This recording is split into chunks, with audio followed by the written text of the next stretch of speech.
doctora Fuentes. Buenas tardes, alumnos. Vamos a hablar hoy día del tema de enfermedad de Kawasaki y enfermedad de Lyme. Soy la doctora María Alejandra Taite, soy pediatra, atiendo en el Hospital Militar de la Tercera Región del Ejército. Como competencias esperamos que ustedes puedan identificar los criterios diagnósticos de la enfermedad de Kawasaki, conocer las medidas terapéuticas de la enfermedad de Kawasaki y la importancia de la administración precoz. A su vez, reconocer las características clínicas y epidemiológicas de la enfermedad de Lyme. Esta es la bibliografía utilizada y empezamos con este caso clínico. Se trata de un niño de 2 años de edad, sexo masculino, quien desde hace 6 días presenta fiebre cuantificada en 39 grados centígrados e irritabilidad. Hace 5 días presenta enrojecimiento de ojos y una erupción en tronco y abdomen, además lesiones en boca. Como antecedentes, tiene el esquema de vacunación completo para la edad, es hijo único al cuidado de su madre, no asiste a jardín y los padres tienen ascendencia asiática.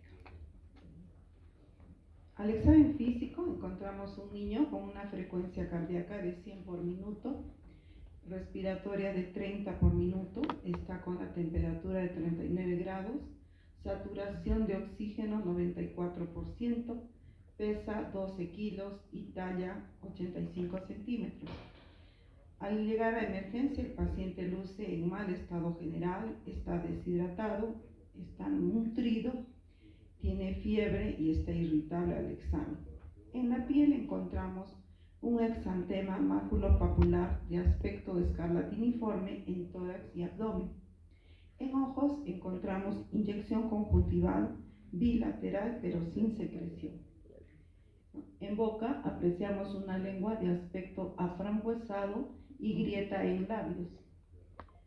En cuello palpamos una adenomegalia de 1.8 centímetros a nivel cervical derecho. Tórax no encontramos mayor particularidad, cardiovascular tampoco, abdomen blando depresible, no doloroso, neurólogo está despierto, sigue con la mirada, pero sí está un poquito irritable. En extremidades encontramos edema en dorso de manos y pies.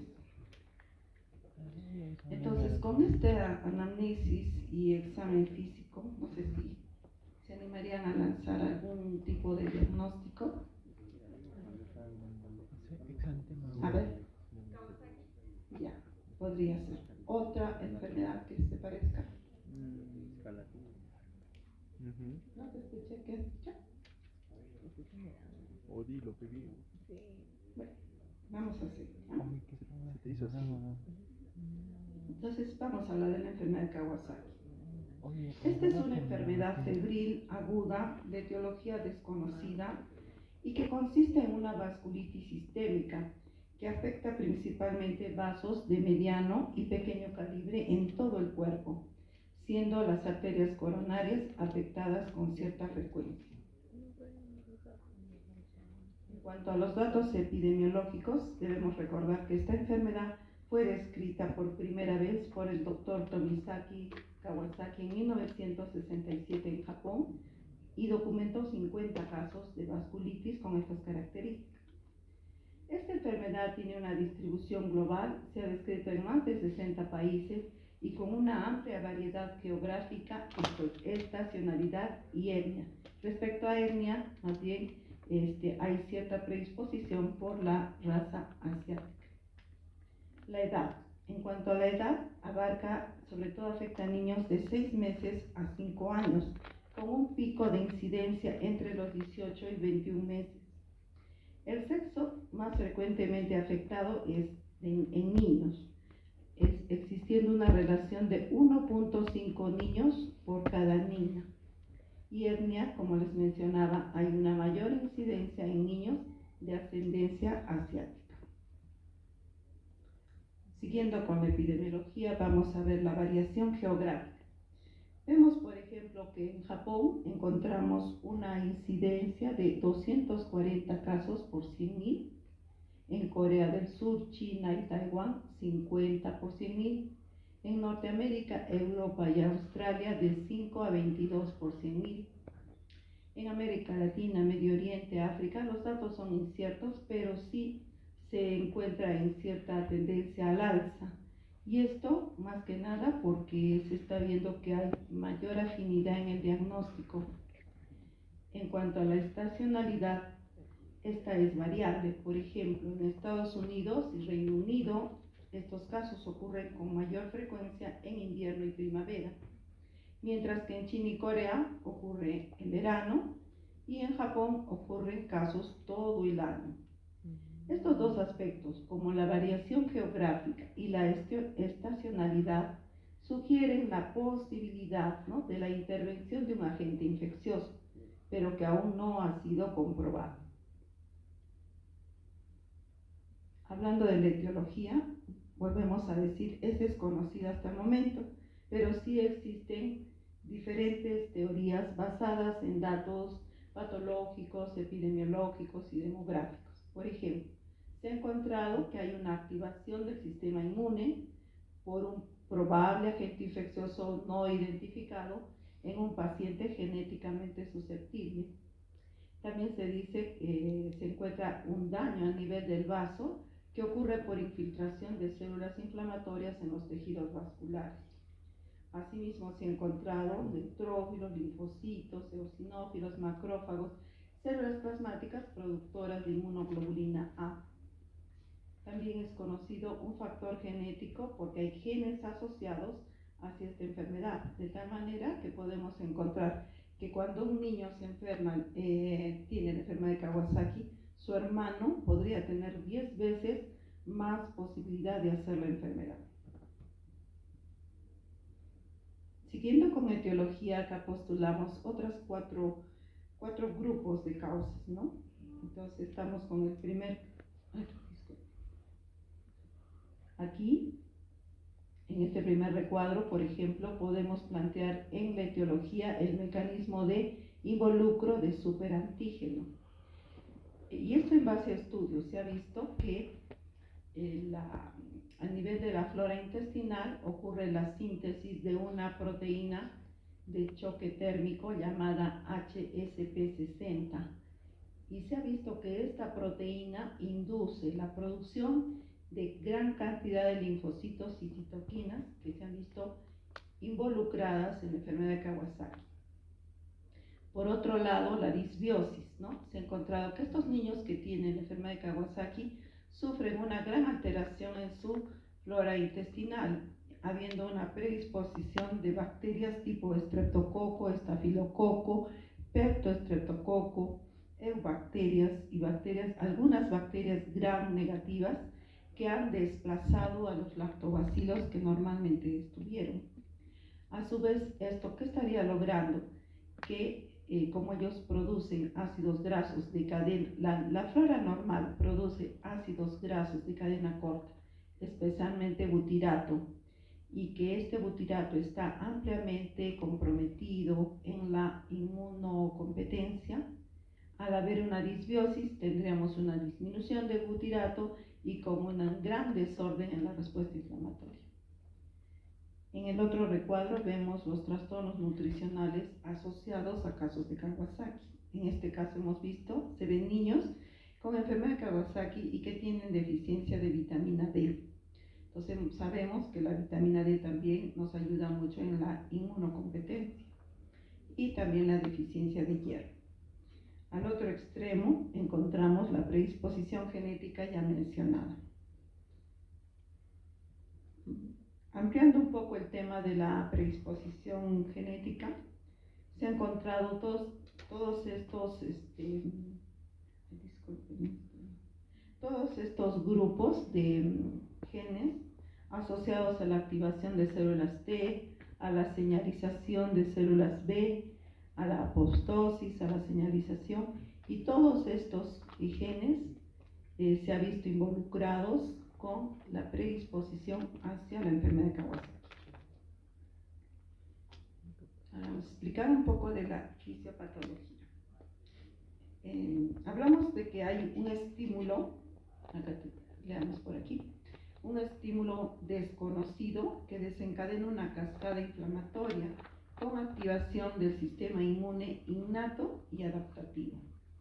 Si nos abocamos a la respuesta del sistema inmune adaptativo, que está representado aquí, encontramos que estas toxinas, superantígenos, hongos, virus, estimulan la producción de estos patrones moleculares asociados a patógenos, ¿ya?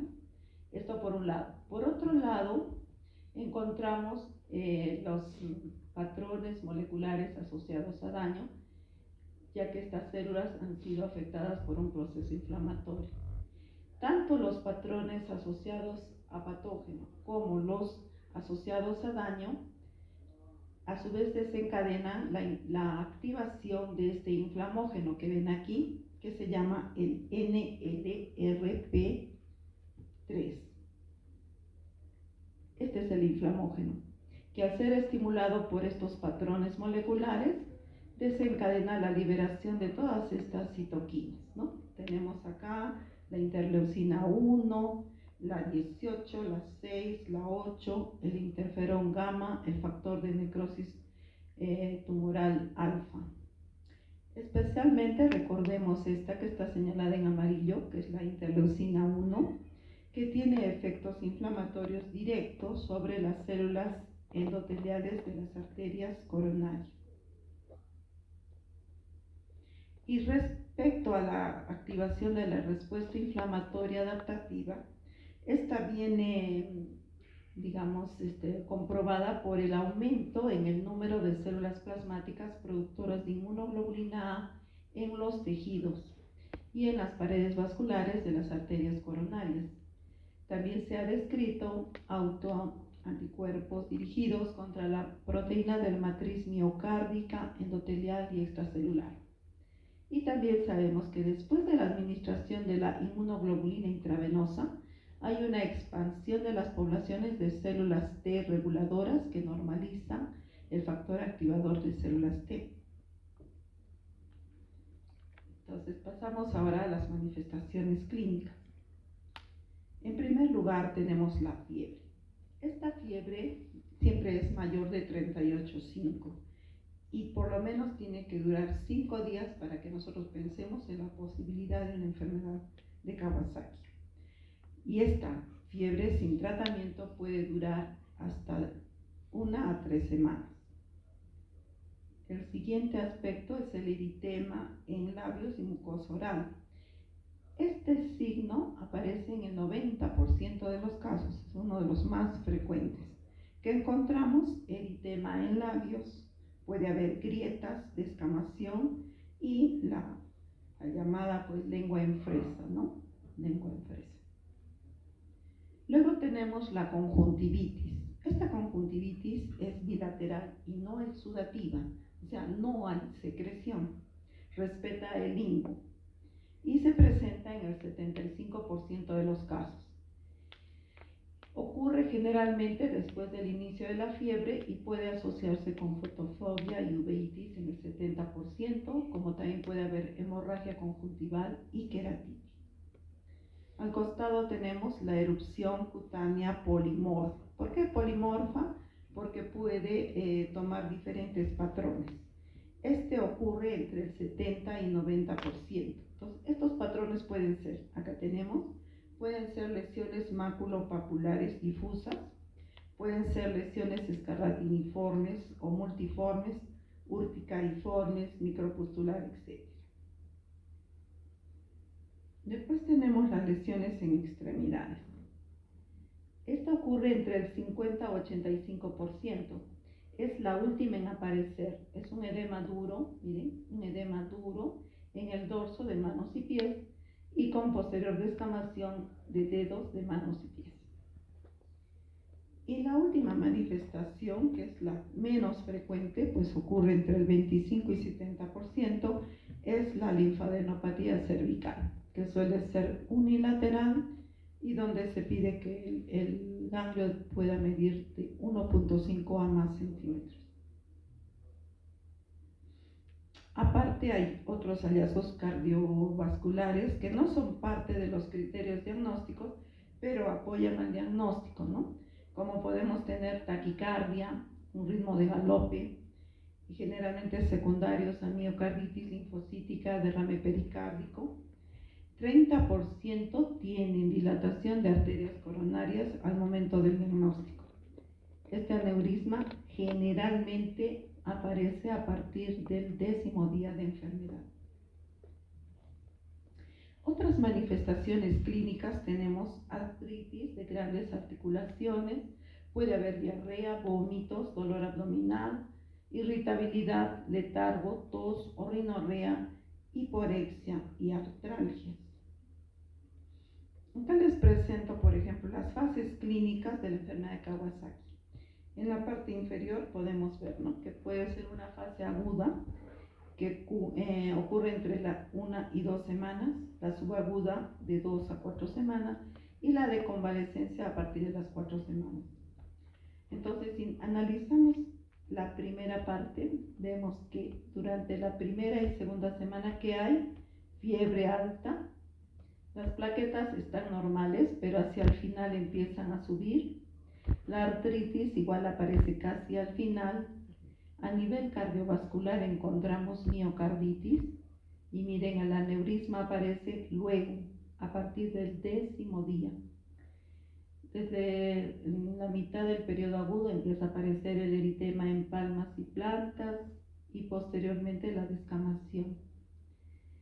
Al inicio siempre la lesión en mucosas que aparece inmediatamente después de la fiebre, labios y mucosas. Conjuntivitis también y la adenopatía cervical también. A nivel de laboratorio podemos pedir la PCR, que la estamos viendo, que generalmente está aumentada, la vemos, más de 3 gramos por decilitro, la BSG más de 40 milímetros por hora. Hay tendencia a la trombocitosis, más de 400.000. Leucocitosis, más de 15.000 con neutrofilia. Anemia, hay aumento de las transaminasas. Hipoalbuminemia, con niveles de albumina menores de 3 gramos por decilitro. Ferritina elevada, sodio bajo en sangre y elevación del péptido natriurético cerebral.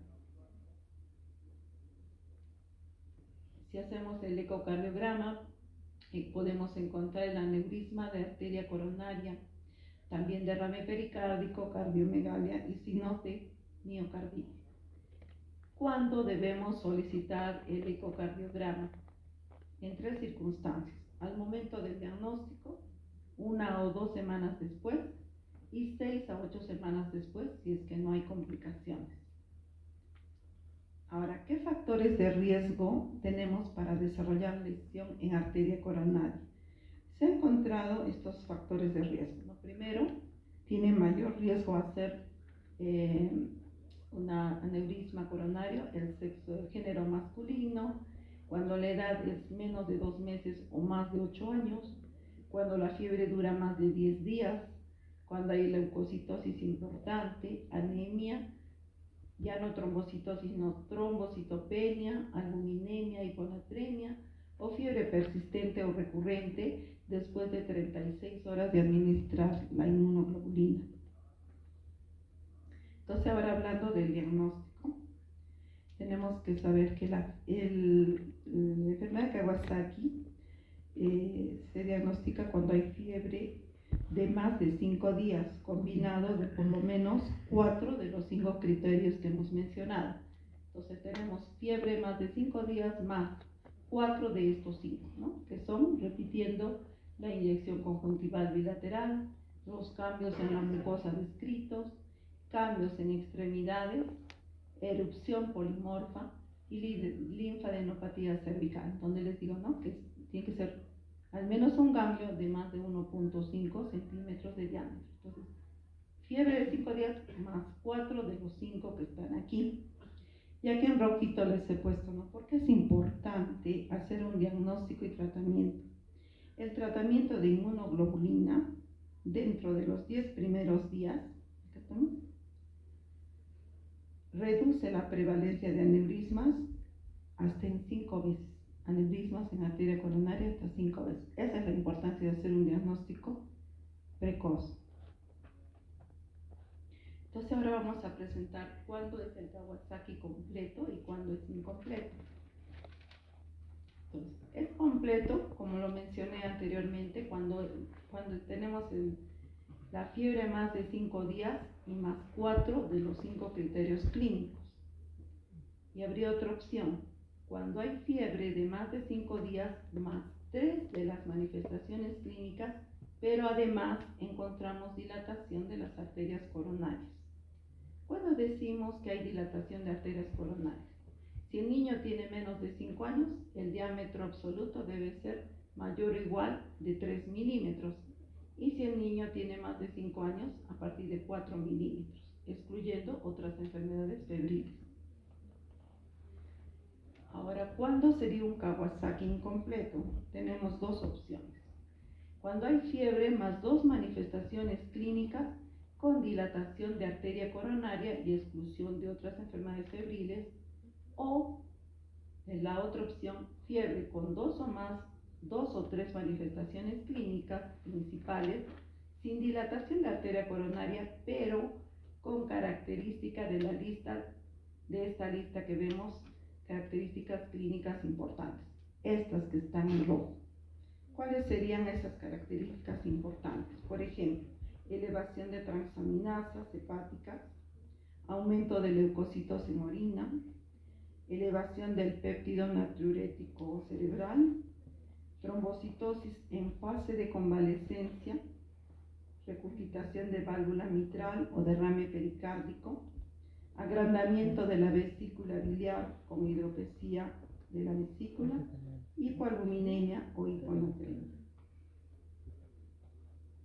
Para hacer el diagnóstico diferencial tenemos que hacer con todas estas enfermedades. Entonces, si bien decimos el caso clínico sí parece una enfermedad de Kawasaki, pero miren, tendríamos que hacer el diagnóstico diferencial con todo ello, con agentes virales como son adenovirus, enterovirus, sarampión, Epstein-Barr y el SARS-CoV-2, como agentes bacterianos por el tipo por el problema de boca, ganglios y el tipo de rash, podríamos diferenciarlo con la fiebre escarlatina, la leptospirosis, fiebre manchada de las montañas rocosas, reacción de hipersensibilidad como la del síndrome de Steven-Johnson o el de Dress, y una enfermedad reumática tipo artritis reumatoide juvenil.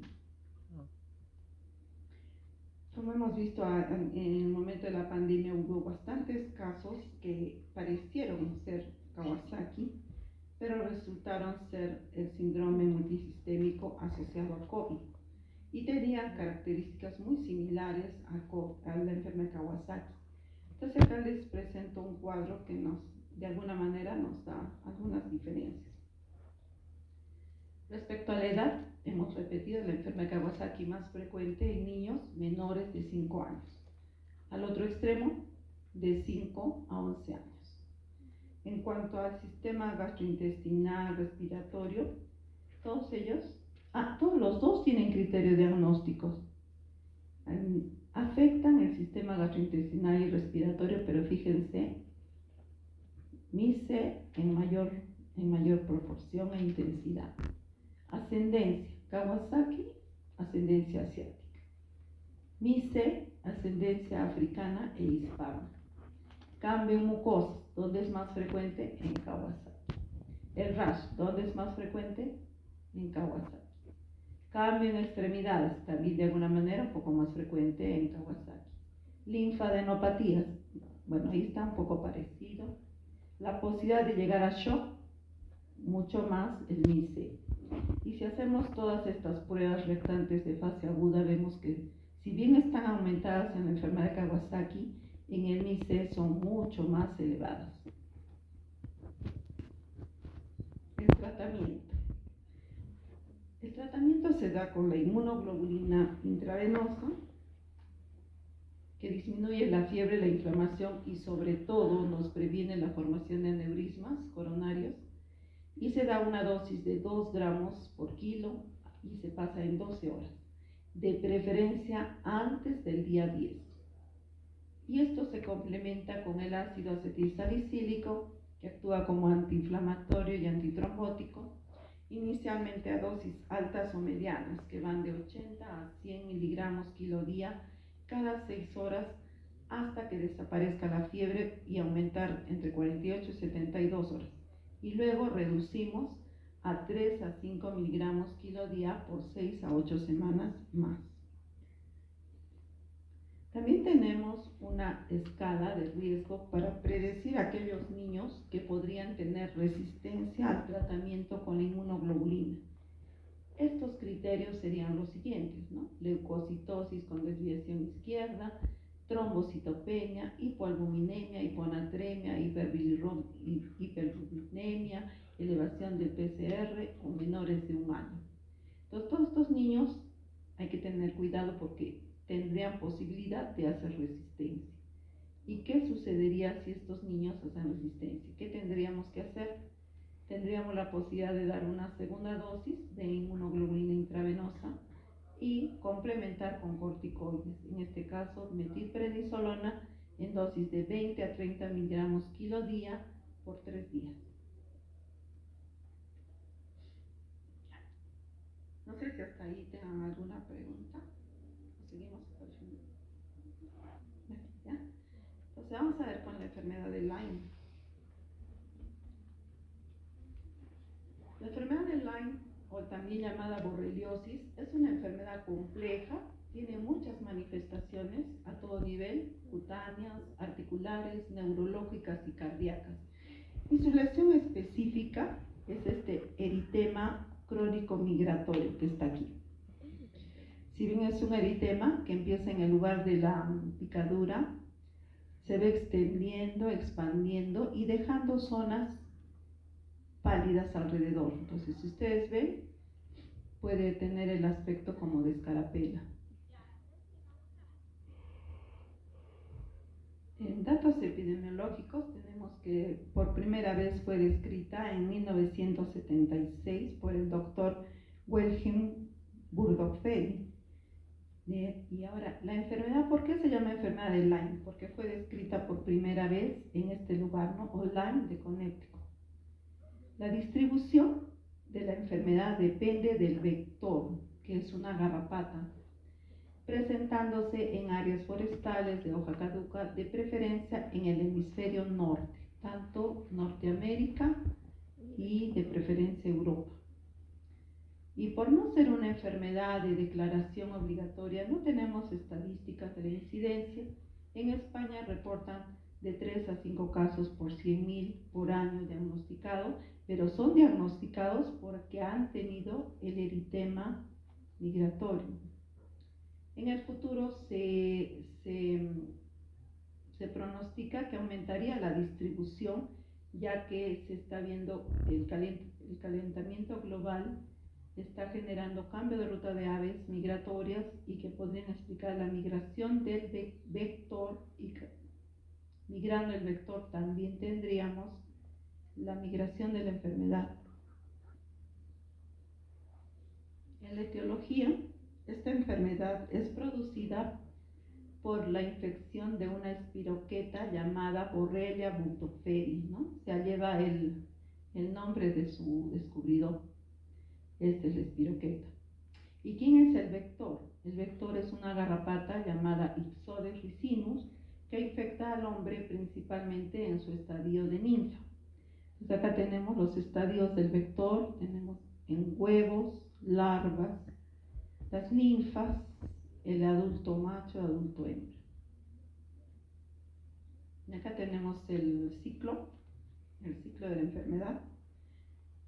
Podemos empezar por aquí, ¿no? Los ciervos, o sea, esta enfermedad es de los campos, ¿no? Generalmente esas familias que salen en vacaciones y se van a hacer su picnic, van al campo y se encuentran pues con toda esta realidad, ¿no? Entonces tenemos acá los ciervos, quienes son los hospederos terciarios, o sea, están alojando al vector en su estadio adulto. Entonces saltan, ¿no?, al suelo digamos, la garrapata hembra deposita huevos, ¿no? Casa deposita huevos. Estos estos huevos con el tiempo eclosionan a larvas. ¿Por qué reconoces la larva? Porque tiene 6 patas. Esta larva se alimenta del primer hospedero, que pueden ser roedores. Acá estos roedores se supone que son los que están enfermos con la borrelia, ¿ya? Entonces, al ingresar la larva aquí y pica, entonces, ¿qué estaría haciendo? Se contamina, ¿no? Se enferma. Y de ahí la larva eclosiona a ninfa de 8 patas. Y esta pasa a un segundo hospedero, que generalmente son otros roedores, podrían ser ardillas, y accidentalmente puede infectar al hombre, ¿no? Que vino a hacer su picnic, se sentó ahí en el pasto y le pica. ¿Quién le pica? El estadio ninfa de esta garrapata. Y así es como el hombre adquiere la infección. Eso es lo más común. Podría ser también que una vez que la ninfa pasa a estadio adulto, también pueda infectar al hombre, o también a los zorros, incluso a los perros. Y bueno, ya siendo adulto, van al tercer hospedero, donde ocurre el apareamiento, ¿no? Entre hembra y macho. Pero lo más común, está en rojo, ¿en qué estadio infecta? En estadio ninfa. ¿Y qué nos están inyectando? La borrelia burgdorferi. Esta enfermedad tiene 3 fases. Tenemos la primera fase, que es la más conocida, la que más se reporta, que es la fase precoz localizada, donde encontramos este eritema migratorio que les hemos mencionado, tipo escarapela, muy típico, y fíjense que puede agarrar un diámetro de hasta 70 centímetros, y como está aquí, ¿no? Presenta diferente tonalidad tipo escarapela. A esta lesión típica es que puede añadirse astenia, cefalea, mialgias, artralgias, linfadenopatía regional y cierta rigidez de nuca.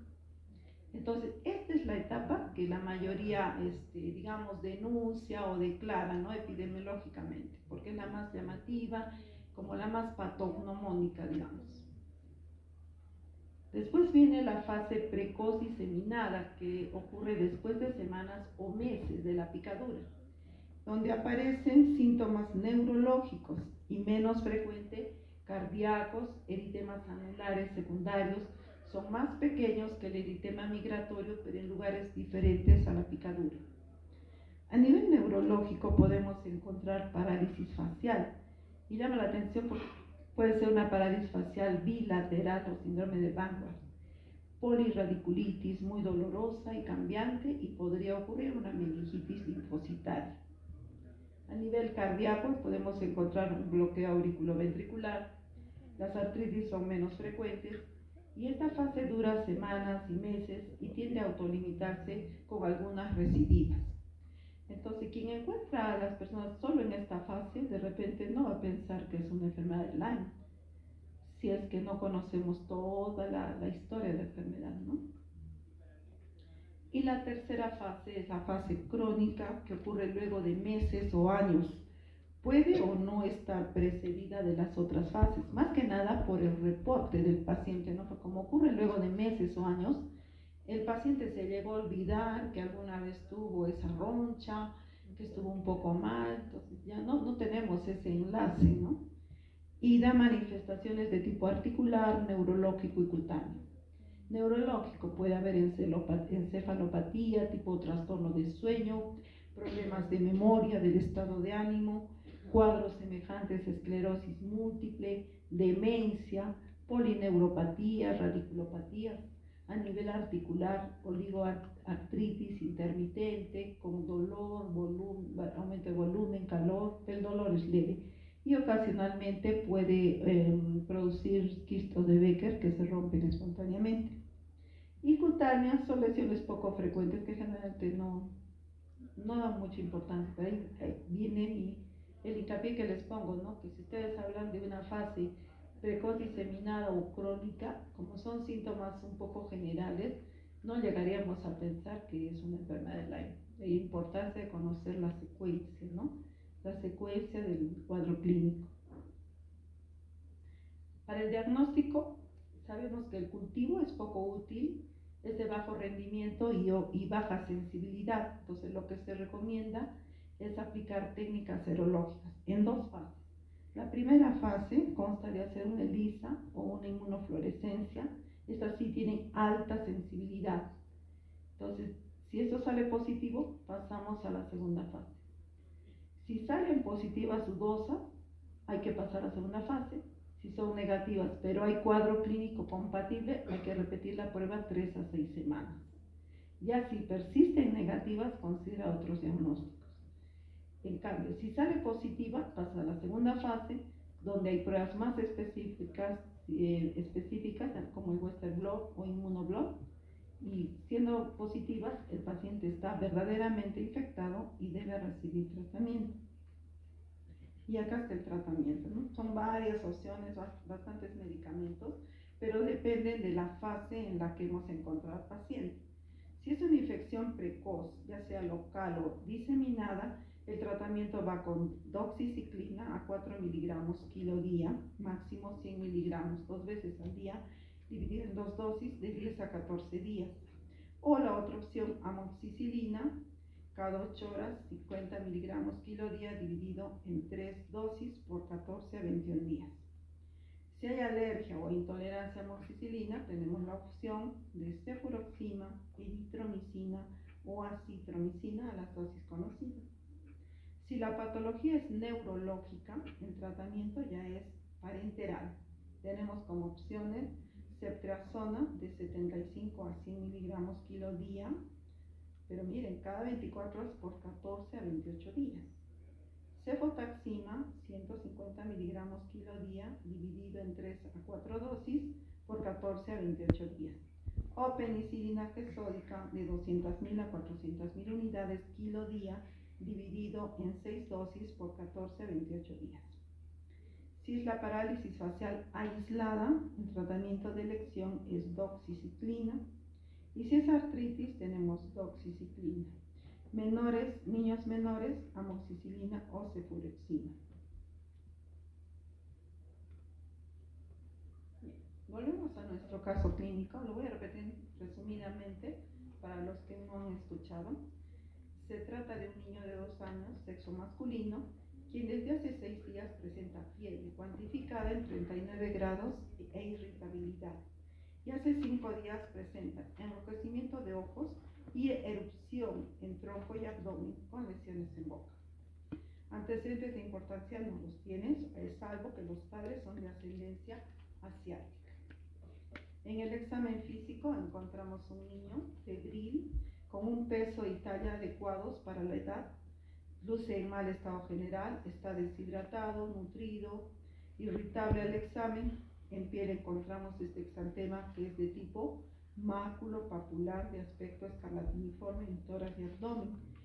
En ojos, inyección conjuntival bilateral sin secreción. En la boca encontramos que la lengua es aframbuesada con grietas en labios. En el cuello se palpa una adenopatía de 1.8 centímetros.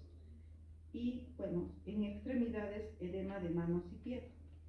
Entonces, de acuerdo a todo lo que hemos comentado, a ver, ¿cuál sería el diagnóstico y cuáles serían los posibles diagnósticos diferenciales? A ver. ¿Quién dijo?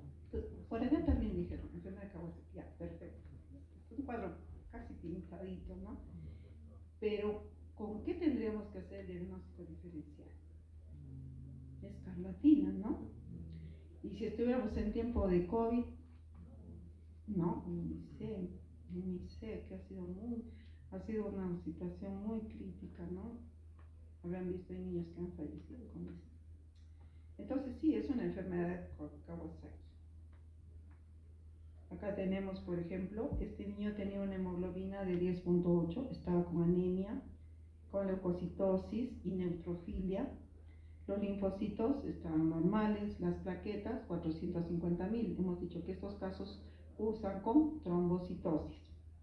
La BCG elevada, PCR elevada, la transaminasa también un poco elevada, el dímero D, o sea, todos los reactantes de fase aguda también están elevados, pero digamos en un límite medio, no tan alto como en caso del MISEM.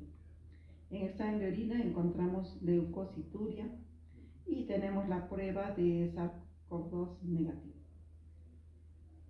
Entonces concluimos de que esta enfermedad de Kawasaki es una enfermedad febril aguda de etiología todavía desconocida y que cursa con vasculitis que afecta arterias de mediano y pequeño calibre, y que es importante hacer el diagnóstico oportuno para evitar complicaciones, en especial aneurismas de arterias coronarias.